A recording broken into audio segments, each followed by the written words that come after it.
Welcome back to the IT Investor Podcast, the show where tech professionals like you learn how to turn your high-income skills into long-term passive wealth through real estate and smart investing. I am your host, Pramod Gudishetty. And I'm Wally, your co-host. Today we're diving into a topic that's not talked about often, but could radically change how you build wealth for retirement: self-directed IRAs.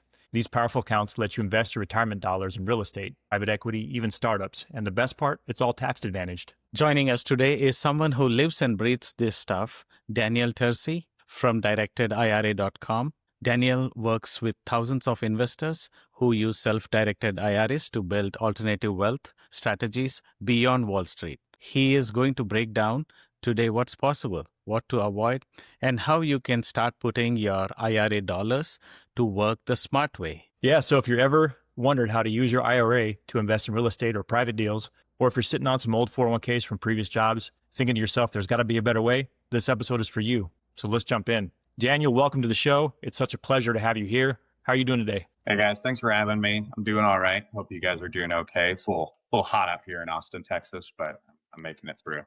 I'll match you, man. I'm in Phoenix. That's where we're headquartered. Yeah, yep. 117 yesterday, so. Yeah, I was planning on moving out there when I was a little bit younger, and I was visiting some clients, and I was listening to the radio as I was visiting clients, and it said, hey, hope you guys are okay with the heat. We've got a heat wave coming up. And I was like, it's 110 degrees right now. What's a heat wave in Arizona, if not this? I didn't move. Okay, good. And Daniel, I'm in the great state of Virginia. Last week, we had lots of flash floods, lots of wet weather, but finally some nice weather this weekend and today. Yeah, you're in the Northeast. Yeah, mid-Atlantic, I will say. Yes. Mid-Atlantic, yeah. Yep. All right, enough weather talk, Daniel. Tell us a little bit about yourself, man. Tell us about yourself. Yeah. So I'm Daniel Tercey. I'm a senior account executive and relationship manager over here at Directed IRA. I've been doing this for about 3 years now, just over, and I've been helping people. I actually didn't know much about this until I started working in the industry. I started at a cryptocurrency IRA company. So I was working with them specifically in crypto. And then a colleague of mine said, hey, you got to come over to Directed IRA. They are gangbusters over there. And you guys mentioned that we've worked with over 1,000 people. We've actually worked with over 20,000 people. We have over 20,000 accounts. And we're one of the fastest growing self-directed IRA companies in the industry right now too. So it's fun being over here and working with people like yourselves and helping educate people on getting away from that boring old 7% year over year, in the stock markets and starting to actually invest in things, you don't have to stick with stocks, bonds, and mutual funds anymore. Yeah. So Daniel, welcome to the show, firstly. Now, for listeners who are new to this, what exactly is a self-directed IRA and how is it different from? Yeah, so that's a really good question. First and foremost, I want to make it very clear. A self-directed IRA, self-direction is just a marketing term. I can tell you right now, by the end of this podcast, you're probably going to go to your Fidelity or your Schwab and you're going to say, hey, I listened to some knucklehead on this podcast that I really like, and he was telling me that I can self-direct my IRA into real estate. And they're going to say, no, you can't. And then he's going to say, well, I thought that I could self-direct. And they're going to say, sure, you can self-direct, no problem. We'll set you up a self-directed IRA right now. And all that means for a Fidelity or a Schwab or an Edward Jones is you get to choose what stocks you want to do. So self-direction, first and foremost, is just a marketing term. You're going to go out, you're going to find the deals, you're going to handpick them, and then you're going to use your IRA funds to invest in them.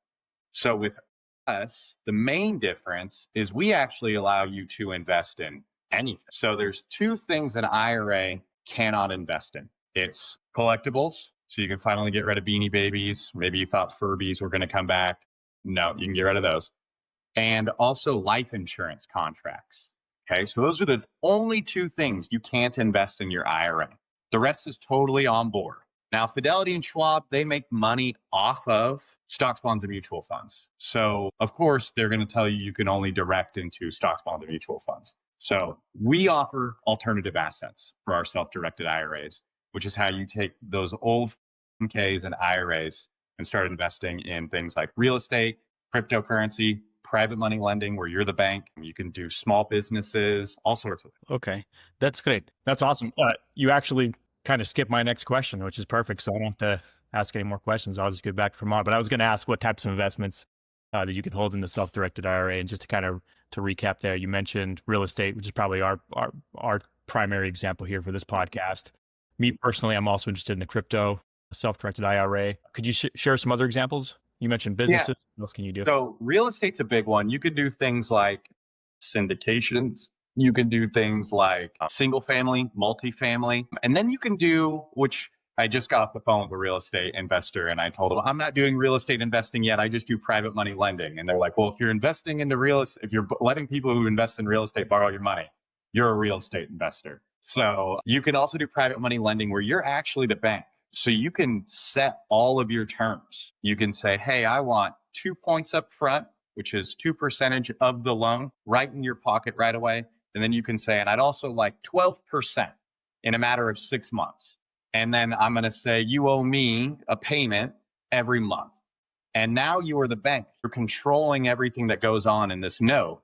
And you're actually making about 14%. And if you're doing that every 6 months, you're really doing about 16% if you count the points up front, right? So you're doing 16% year over year. So I would say those are probably the three main ones for real estate, is actually going into real estate, then lending, and syndication. So something where you can kind of keep your money passively and let somebody else kind of do the work for you. Oh, that's great. That's great. So I want to ask you, like, who is an ideal candidate for a self-directed IRA? And are there any specific profiles you see most often at directed IRA? I would say, instead of being the regular, corporate puppet, I'm not going to say everybody, but technically everybody is, right? As long as you have a retirement and you're willing to go out and find some investments, you're able to come in.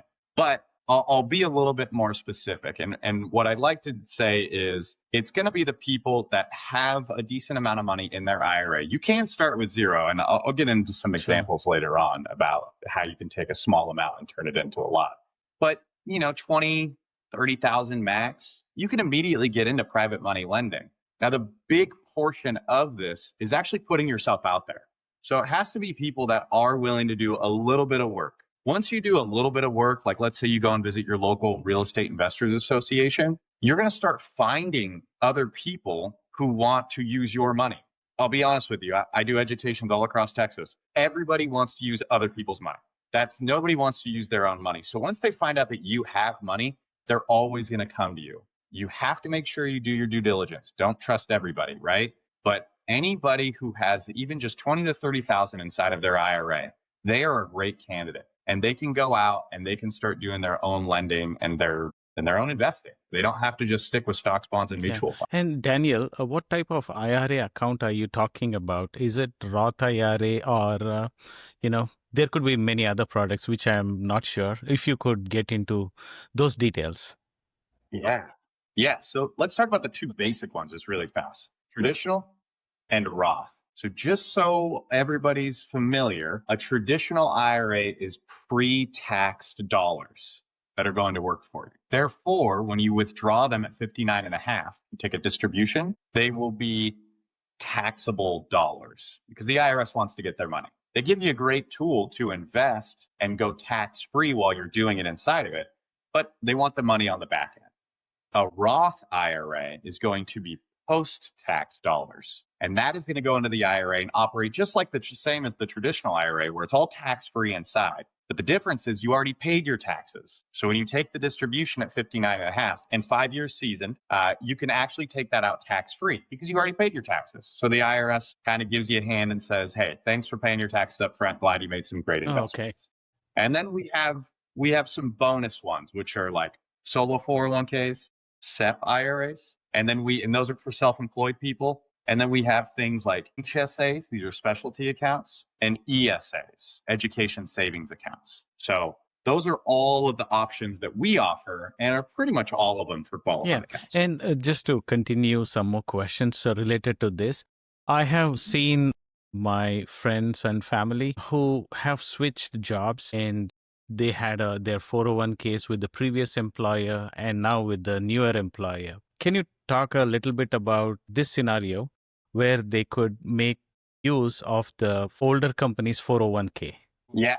So that's That's the prime candidate for a traditional IRA, is an old K. So once you leave your company and you have a 401k that's sitting there, it might be doing something, but let's be real, it's not doing much, right? And you want to do something with it, you can roll it into that current company's Correct. K plan.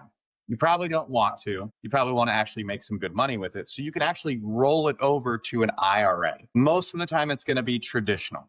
There are some geniuses out there who figured out they can actually make Roth contributions to their 401k plan, but it's far and few between. Most of us usually kind of fall into that traditional contribution category.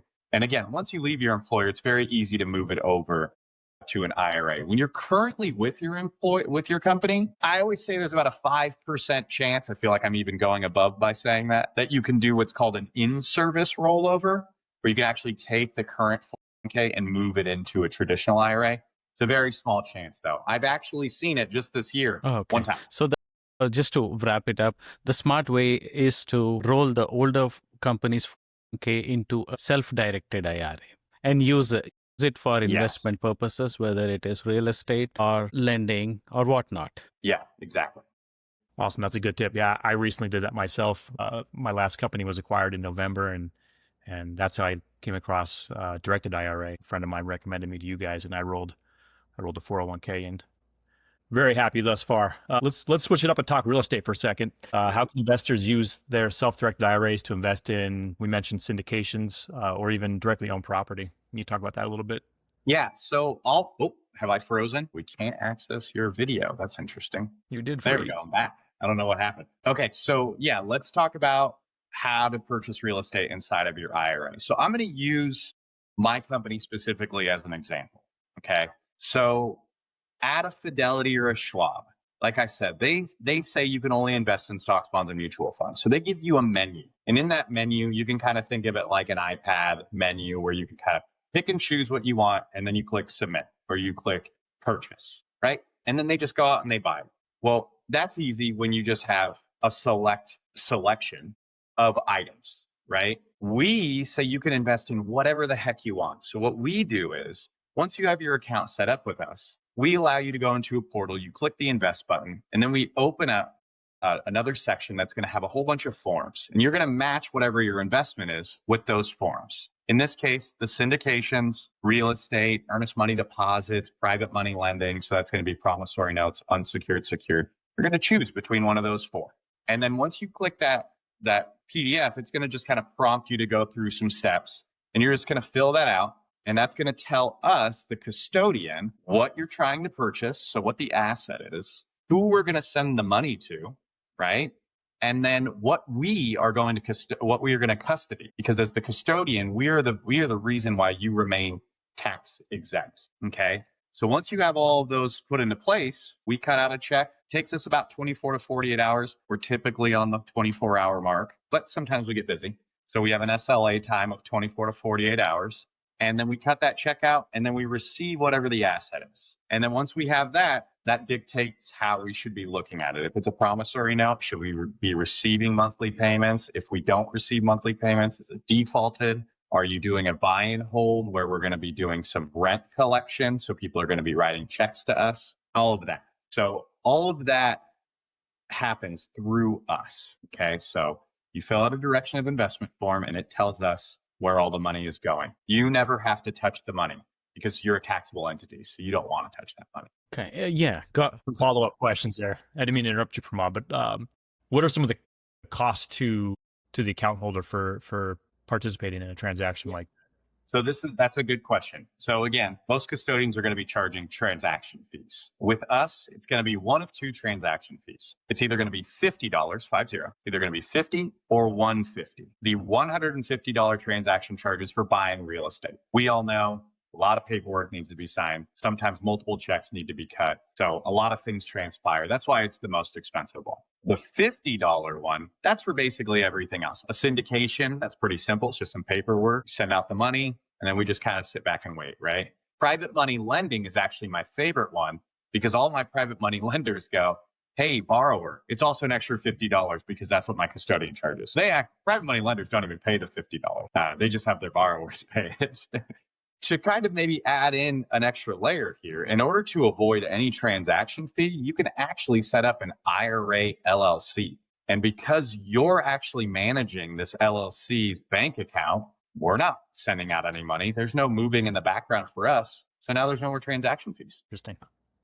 That's a good tip. Yeah. So, Daniel, the costs are very minimal. It's pretty inexpensive, what I am seeing in the industry. Definitely. Yeah. It's a no-brainer not to have a directed IRA as a custodian. Yeah. And to add on top of that, we're one of the few custodians that actually doesn't charge you for being a good investor. So we're just a flat fee for everything we do. It's not a percentage based on your account ever. It's always just a flat fee. So there's some of our competitors that go out there and they're like, oh, it's a percentage. It's like, okay, so I make $1 million and I have to pay you more money. That doesn't seem fair.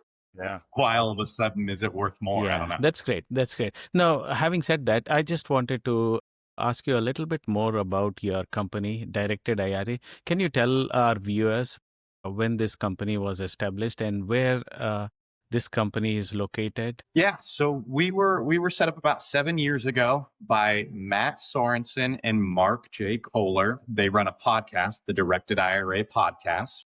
So you can learn a lot more about IRAs there as well. 2 CPA lawyers who've been doing this, actually setting up the IRA LLC portion for over 20 years. So they were doing this before people even understood that they could be doing this. So lots of experience at the top, lots of knowledge that I actually trained under, which is Matt Sorensen. And we're headquartered out in Phoenix, Arizona, which is, that's where we actually hold one of our really large conferences, which is the Alternative Asset Conference. And that's where we try and get as many of our clients to go.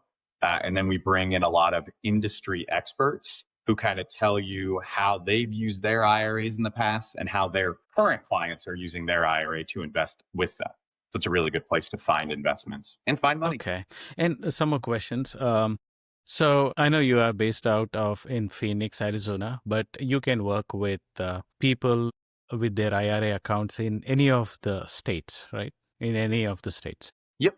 Anywhere in the US. Yeah. Got you. Okay. Now let's dig into some of the creative or the lesser known strategies that investors can use. Based on your experience, can you talk a little bit about those investment strategies, what you have seen people executing? Yeah. So I'll give you 2 from an IRA and then 1 from an HSA. Actually, I'll give you 1 from an HSA, 1 from an ESA, and 1 from an IRA. So I'll give you 3 examples. So the first one is from an IRA. Okay, this is a traditional or a Roth. You could also do it with a solo 401k or a SEP as well. So this person did it in their IRA. They actually went out. It's a real estate deal. They went out. They found a property on the foreclosure list. That's what it was. The foreclosure list. So they've been filtering down and they figured out this person, the daughter inherited it. So he went up, he approached the daughter and she said, it's worthless. I don't even want anything to do with it. And the guy said, great, here's a contract, $500. You can sign this contract that says, if I do more research and I find out this property is free and clear, but yeah, we know there's going to be some tax liens and stuff like that. But if I find out this property is free and clear, I get rights to it.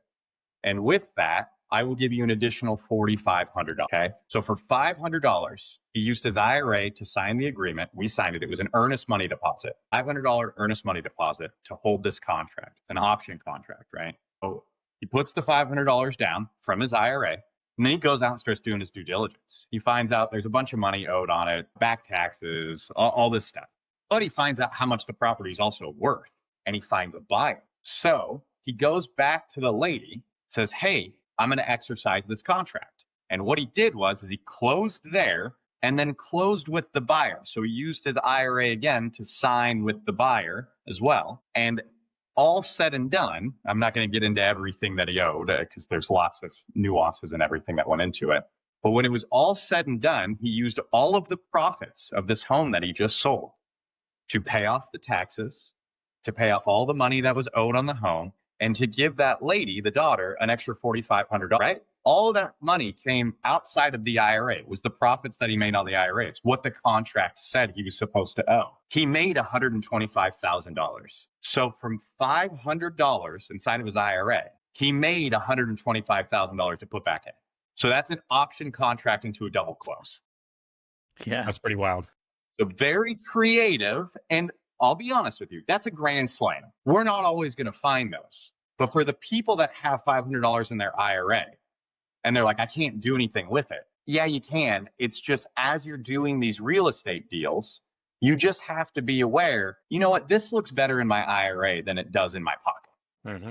And, you know, you could also do some other things where you could have split that contract. You could have gone 250 with yourself, 250 with your IRA, and then you could have split all of that. So you could have done a lot of different things as well. So that's one way. That's one example that I have of just using an IRA. Now, for our specialty accounts, I'll tell you about the HSA and the ESA. So HSAs, first of all, are a great tool. They're traditional funds going in, so they're pre-tax dollars going in, and they're post-tax dollars coming out. And the way that our investors use their HSA is as an expense account, not as just an everyday swipe to go get my eyeglasses. They have one of those accounts set up at a Bank of America or an HSA club.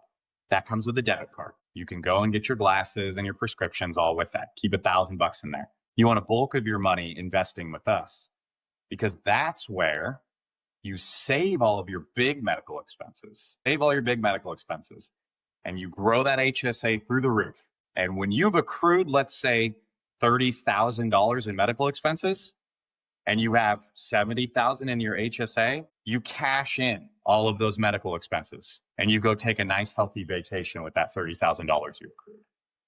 So it becomes an expense account and not an everyday getting my prescription account. And now an example of this is a gentleman who saved up about $40,000 or $50,000 in medical expenses. He was an older guy, $40,000 to $50,000 medical expenses, and then cashed out all of the receipts and bought himself a Cadillac. So he proved that they were qualified expenses. He had all of the receipts. I was paying for this out of my own back pocket. IRS, I would like to be reimbursed now.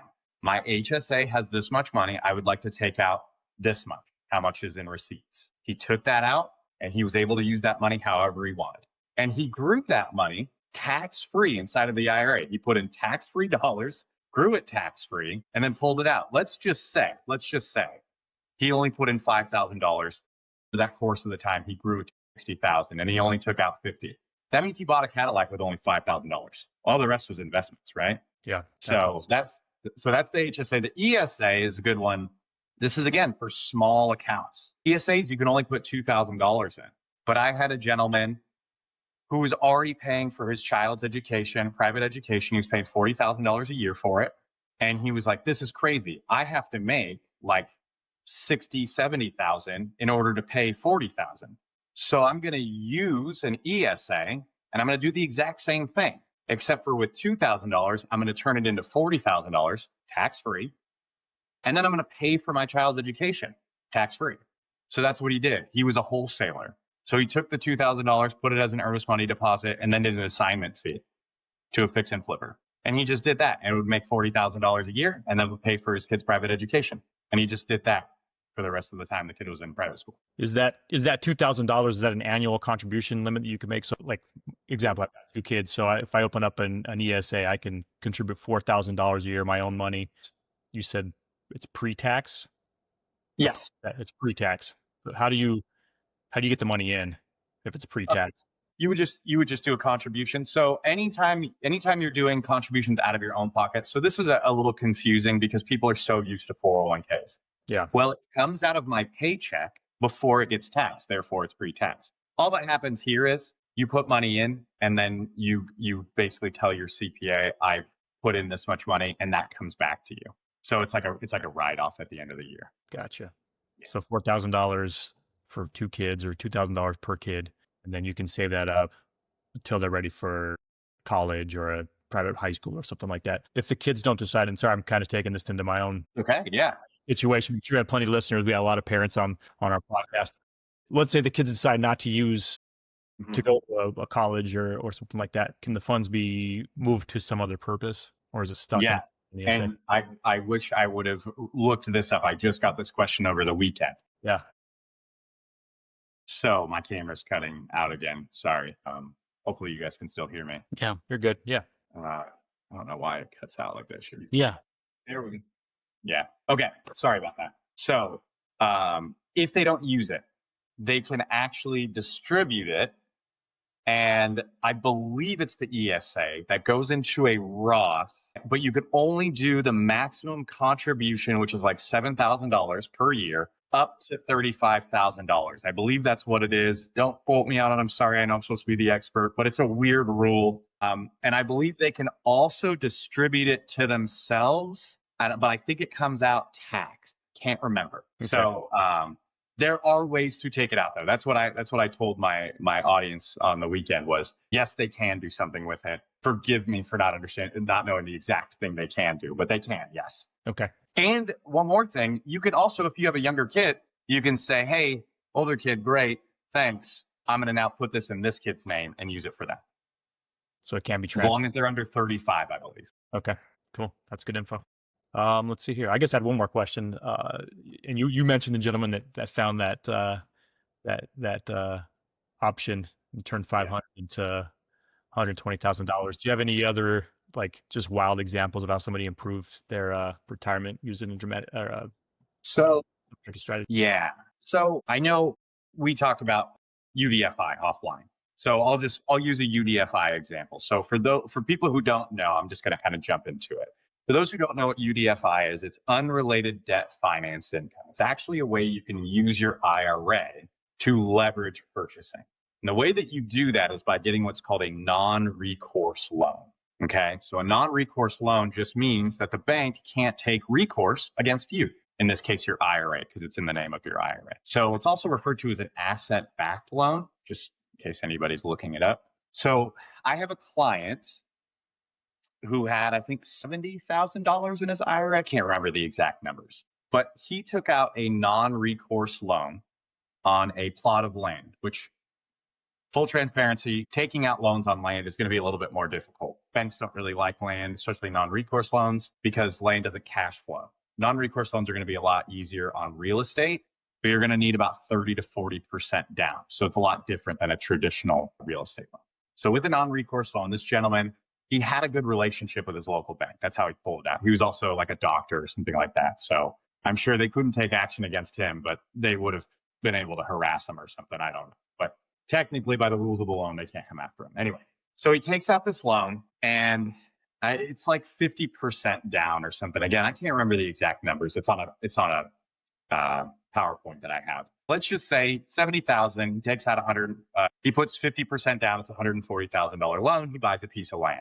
Now, the one thing with UDFI is you only have to pay taxes on the income that you are borrowing. Okay, so in this case, it would be $70,000. But for my people who are out there who are like, Daniel, I would never purchase property inside of I would never purchase real estate inside of an IRA. I lose depreciation. Okay, great. Well, this is your time. You can finally use depreciation on that outside $70,000 that this gentleman invested in. And that's what he did.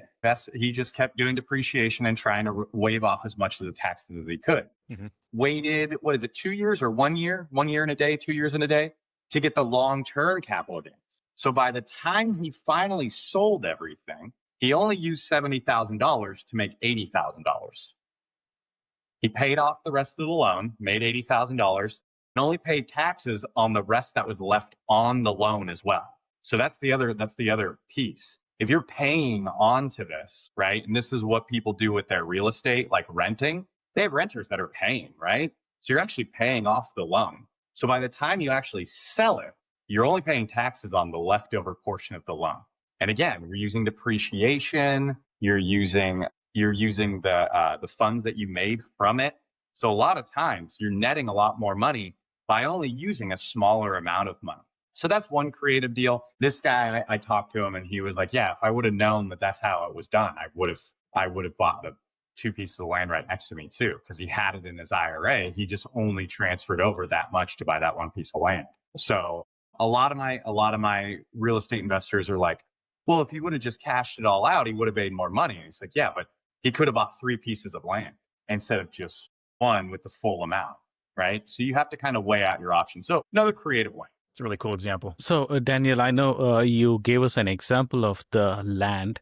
Can you walk us with an example of, say, a multifamily syndication where somebody has invested, say, $1,000 from their SDIRA account, and the sponsor, say, he sold the property at the 6th year. The assumption is it was a 2x multiple, meaning for 100,000 he made another 100,000, so total return is 200,000. And let's assume like their sponsor gave them yearly dividends, which are going anywhere from 5% to 8% until year 5 or 6.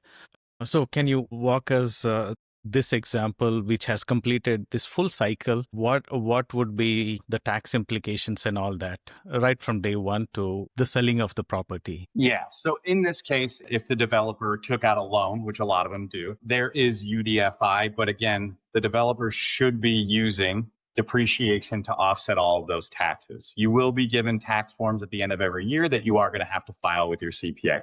That goes with the UDFI example that I gave earlier as well. So the more complex answer to this, the GP should hopefully be using depreciation to offset as much taxes as they can. The second thing is we will be receiving something from the GP that we then will provide to you so that you know how to file your taxes, which would be UDFI. Hopefully you have a good CPA for that. They can talk to you about that kind of stuff. I'm an IRA guy, not a tax guy. But once you have all that settled and everything's out the window, you're just going to be collecting all the money. It's just going to be coming into us. So syndications, to me, no offense, they're passive, so they're a little boring. That's why I didn't give any examples of those. Same with private money lending. Those are just 2 very passive ways to make double what the stock market makes, right? I mean, if you're getting 15, 16, 20% private money lending or syndications, by all means go and do it.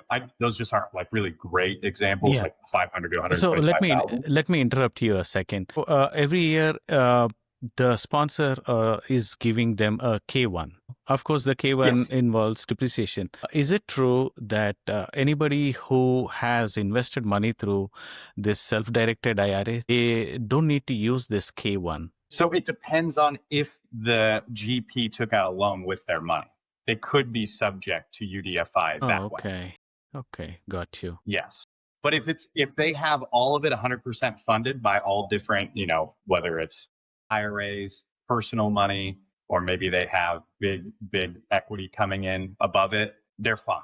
But if they're using $500,000 of people's money that they used to take out $1 million note, there is some UDFI that can be And considered. would the sponsor tell that to the investor?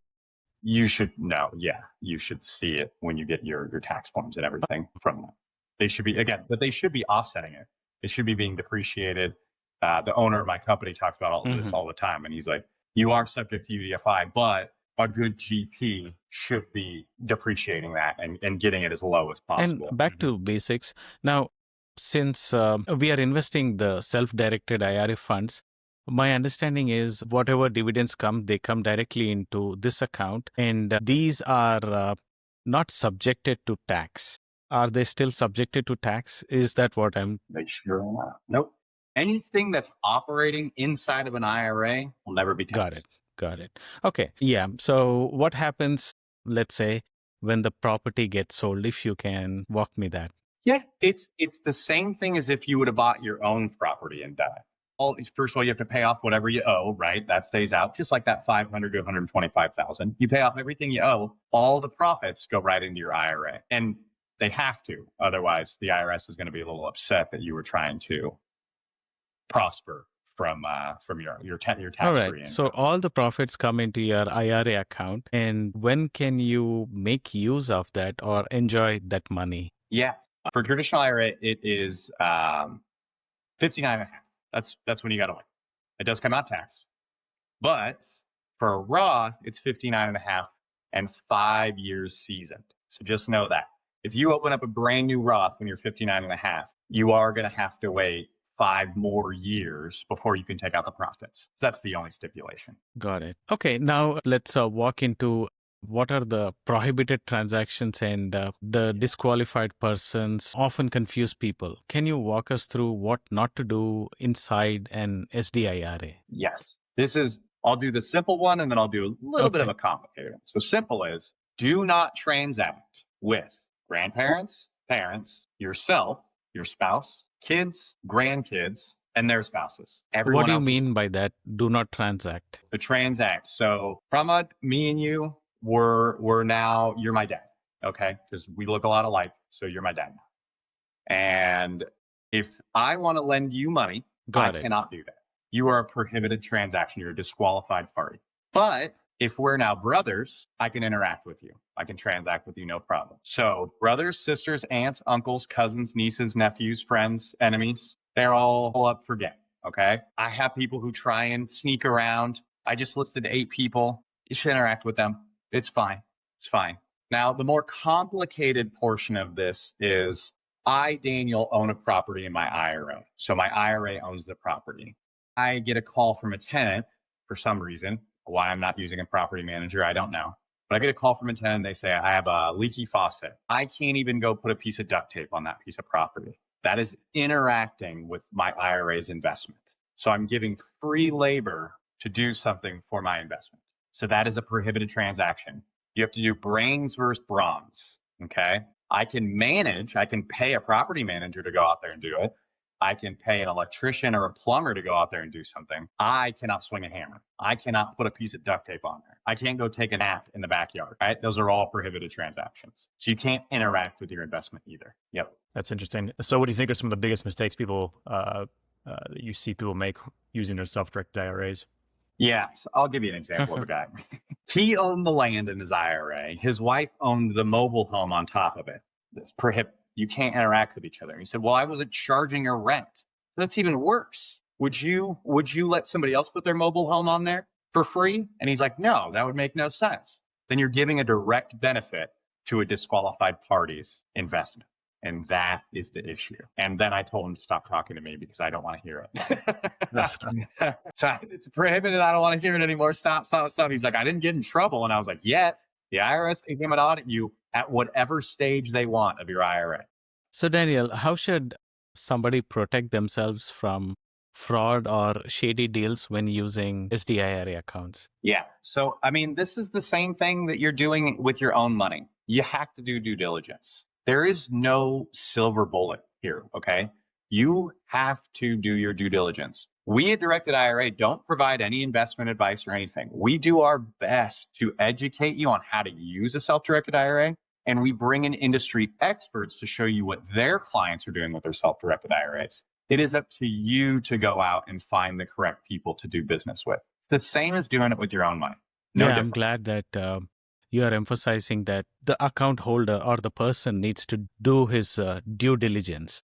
And you are just the custodian who are just going to hand the money to what the investor tells. Yeah, keep them tax-free. That's all I'm trying to do. Exactly. There you go. And I know we touched on this a little bit earlier too, but what's some of the tax treatment? Let's start over here. What's the tax treatments of gains in a self-directed IRA, especially for something like the real estate syndication or private equity? Free, no taxes.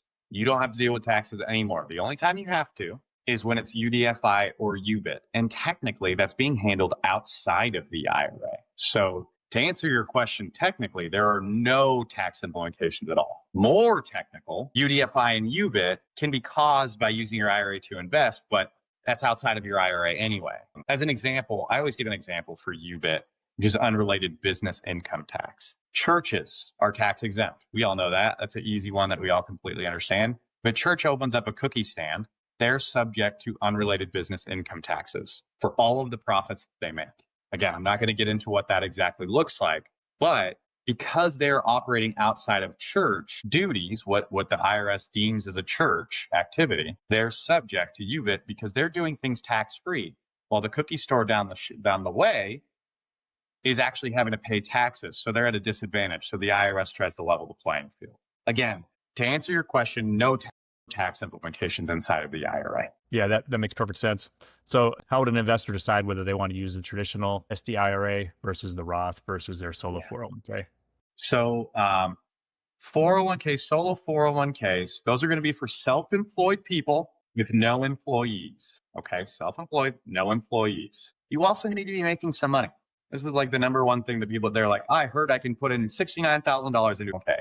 Yes, but if you're not making enough money to put in there, you can't put in just random money, right? So you can put in $23,500 as the employee of the business, and then you can do the delta as the employer, which is 25% of the employee's taxable income.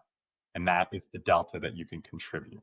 So if as the employee, you only made $23,500 in the business, you do $23,500 right in there, okay? If you want to do more, you have to have made more than $23,500, right? Because that's how you get that 25% of that taxable income. So that's solo 401ks, okay? Traditional and Roth, how you want to decide. I have my nerds who look at a spreadsheet and they say, based on this, I should be contributing to a traditional because my taxable income is going to be this. And if I'm making this, blah, they have a whole thing. I tell people, if you already have a traditional and you don't want to convert it to a Roth because you don't want to pay taxes, there is nothing wrong with making $1 million tax-free and then paying some taxes on it later on. I'd rather have $1 million that I have to pay taxes on later than have $0 that I've been paying taxes on my entire life, okay? So in case people have old 401ks and people who already have large traditional accounts that they don't want to convert, those are great for traditional IRAs. Roths, those are for anybody who wants to grow everything tax-free and just don't even want to do the nerd thing and do the Excel spreadsheets and figure out everything. They just want to know that it's tax-free. So they pay their conversion, they just get it over with, and they start growing as much as they can, as fast as they can. So having said, you are leaning towards making more money now and paying taxes later down the road, looks like. I am not leaning towards that. I'm just lazy. So I would rather not have to do all the math to figure out what is going to be beneficial. I have a Roth and a traditional IRA. So I just don't want to convert the traditional. I just don't. I don't care to do it. I don't want to pay the taxes on it. So I'm just going to leave it and I'm going to grow both of them. I don't really care.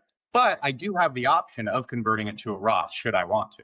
So it's entirely up to the individual. Sure, that's true. I mean, it could be circumstances also related. If they are in need of cash, then they would want to convert. Yeah. But if I do want to grow and compound, then it's better to leave in the SDIRA accounts.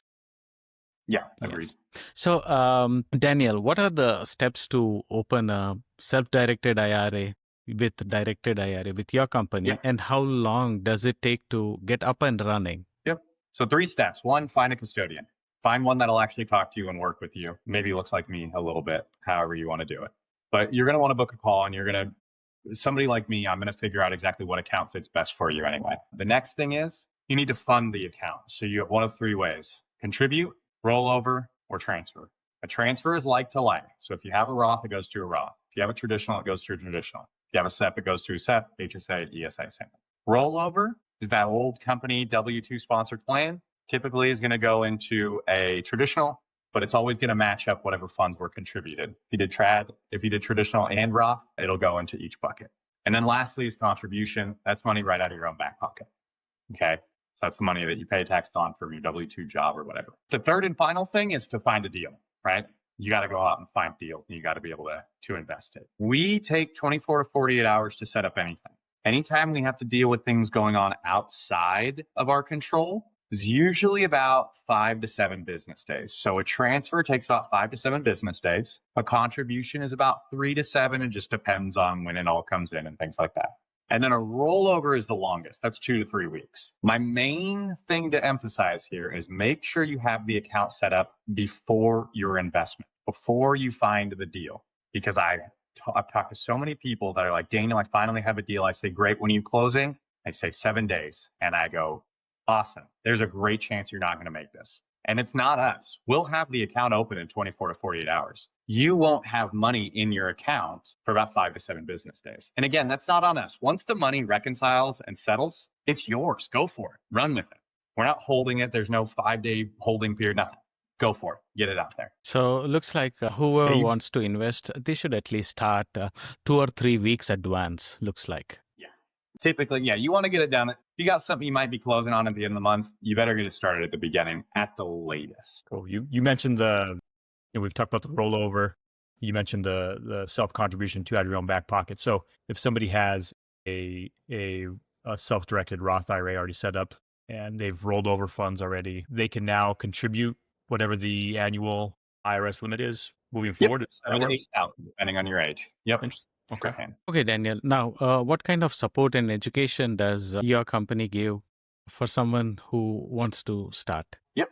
First and foremost, the podcast, right? Matt and Mark are very seasoned, experienced directed IRA. They're CPA lawyers. They've been dealing with very wealthy people using their IRAs. So they get it more than anybody else. They have way too much information on their podcast channel. Go and watch it. The next thing is our webinars that's located on our website. The third and final thing is we do 2 summits. So we do one in a random location across the country, and then we do one in Phoenix. The one in Phoenix is bigger. That's where we kind of pull out all the stops, I'll be honest. But either way, you're going to find great information at both of those. And you're also going to find places to put your money or money for your deals in case you're one of those types of people. Got it. And just for viewers, I will make sure that I will provide in the show notes your company info and your contact info. Yeah, no problem. Yeah, we'd love to hear more about those conferences too. It seems like great places to go and network and find some deals even. Well, it's right in your backyard, Wally. Yeah, I'm here. I love the ones in my backyard. That's how I met Pramod with the conference here in Phoenix. I know we're getting kind of close on time. How are you doing right now? I know you mentioned a 1 o'clock hard stop. I'm actually good. Nothing booked, luckily. Okay. And we got a couple more questions left. So we'll just work down to that industry future trends. So I'll pick up here. Have you seen any trends in what types of alternative investments are gaining traction among your SDIRA clients? So I'll be 100% transparent here. Senior account executive, relationships manager, I'm not getting all the high-end details of like what our clients are doing. That's probably what like Matt is getting, things like that. Maybe my COO. I can tell you what I see just digging through our systems and stuff like that. Cryptocurrency. I see a lot of crypto IRAs being opened, and I'm not trying to shill here, but I came from a crypto IRA company before. We actually operate on the Gemini exchange, so you're not doing any spot trading. We're also an actual custodian, whereas a lot of these other crypto places are just brokers and they work with a third-party custodian. You don't even know who they are sometimes. You just get a bill from this random custodian. So I always say we're a custodian first that just so happens to operate in the crypto space. So I see a lot of those getting opened up. And the reason why I only see them and I don't talk to them, my crypto people, they love to just do everything online. They don't want to talk to anybody. I see them in the chat bot. I see all, but they never are calling me. It's very rare, but I'm pretty knowledgeable on it, so I can always help people out. But that's the one that I see leaning a lot into that way. But real estate, majority of our investors are in real estate. I would say 5 to 7% are actually active. The rest are those passive syndications, private money lenders. And I always say that it's about 25 to 30% is what our clients are doing. But that just goes to show you how many alternative assets there are to invest in. That 25 to 30% is a majority of our investors, right? We don't just have, they're in stocks, bonds, mutual funds, and it's 40% take up stocks, right? It's real estate just so happens to be 30%. And then you have 70% more just spread out over crypto, private businesses. We have people who are investing in production equipment and leasing it out to Netflix shows. Wow. It's all over the place. Oh, wow. Interesting. Yeah. Daniel, with the rise of this digital assets and private credit, do you see regulations tightening up or evolving for the SDIRAs in the next few years? So again, I think something a little above my pay grade. However, I have lots of opinions on it as I've been in the crypto space since 2016. Disclosure, I've been in the crypto space since 2016. I obviously haven't done great at it. Otherwise, I probably wouldn't be talking to you guys right now. I'd probably be on a beach somewhere drinking a Mai Tai. But I have been in the space a long time. There is a lot of regulation that they've been talking about. My people who drank the Kool-Aid, crypto investors, don't like that. I'm on the other side, where as much as I love crypto, we need regulation in order to make things a little bit safer or at least more approachable. I have older clients who come in and they're very intimidated, but they're totally fine throwing money at stocks, bonds, and mutual funds. Right? Those are securities. Cryptocurrency is not a security. It's an alternative asset. It's a little bit scarier, but I only see good things coming with more regulations. And I hate to say it, but the more that they mess up, the more the government's going to look at it and the more it's going to get regulated and make it a little bit more approachable. That's fair. Yeah. Yeah. Where do you see self-directed IRA space headed in the next 5 to 10 years? I mean, with the way everything's going, everyone's just going to be private money lending to each other pretty soon. It's not going anywhere. It's only going to get bigger. There's more and more talking heads out there talking about it. You know, Matt and Mark have been ad nauseum for the last 5 years. Matt's, up to like 80,000 followers just on Instagram. I think he's over 100,000 on his YouTube channel. So it's not going anywhere. I could be wrong. I think it's around 100,000, but it's not going anywhere, and it's only going to go up, especially when, you have large companies like us that are really making a splash in the education portion. Daniel, what is one piece of advice you would give someone who is in tech or engineering and who has a strong W-2 income, but isn't using their retirement funds actively? Yeah. So first, if you have a current W-2, a current 401k, ask if you could do it in service rollover. I'll be honest with you. I've had some, and I keep saying I'll be honest with you as if I've been lying this whole time. I'm sorry. But I've had some tech people come to me. One guy brought over, I want to say he brought over $1 million. I could be exaggerating, but I told him our fee is $495 a year. It's a flat annual fee. And when I told him that, he said, I wish I would have found you guys 3 years ago. And I was like, why? And he goes, because the fee that they charge me is a percentage based on my account. And I've been paying $1,000 a month for my account. And he's like, and it only makes 7 to 8% year over year. So I'm losing money with this thing. I'd rather have it sit with you guys and do nothing than stay with the Fidelity or Schwab's. And he'd been investing with his IRA in the tech space. He came from the tech space. So a lot of people come over, they usually jump into the real estate sector. So my advice is, if you're interested in this at all, join a local RIA, start getting your feelers out there, and just open up a self-directed IRA. Just have it ready to go, so that first person that says, hey, I have a deal, and you trust them and you've done your due diligence on everything, you can just do a private money loan. And you can kind of get a gateway drug with private money lending and then jump in when you're ready to go with the rest of it. And one more thing, even if it sounds like I've been talking bad about Fidelity or Schwab, you need to have diversification. Fidelity and Schwab think diversification is stocks, bonds, and mutual funds. True diversification is stocks, bonds, and mutual funds and alternative assets. So don't do a full transfer, do a partial transfer, and just get ready. Just be ready for it. Because if you were in the market 4 months ago, you weren't very happy. And real estate didn't do anything during that time. So it wasn't a bad sector to be in. And a lot of people missed out on it because they were in stocks, bonds, and mutual funds. That's exactly true, Daniel. I mean, that's the reason why me and Wally, we have started this podcast to educate our listeners so that they could invest in alternatives, which is real estate or syndications or in multifamily mobile home parks.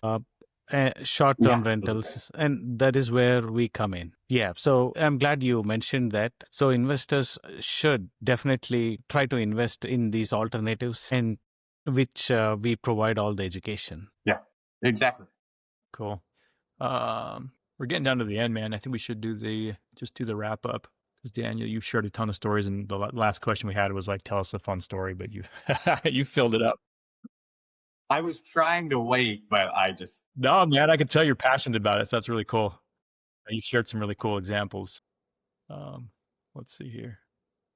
Do you want to do that? The last close-up section? Daniel, thanks for coming to the show today and educating us and our viewers on self-directed IRAs. You made a complex topic feel approachable and actionable, exactly what our audience of tech professionals needed and were looking for. So having said that, looking forward to staying in touch and possibly collaborating with you in future with you. Yeah, it was a blast. Thanks, guys. Yeah, really. Thanks for being on with us. So, all right, if you're looking for real estate opportunities to deploy in your IRA, we can help. Head over to cleancapitalgroup.com or crowdfundcapitalgroup.com and join our investor list or reach out to us directly. We'll put those address in the show notes so you can find them easily. Until next time. Thank you. Thanks a lot, guys. It was fun.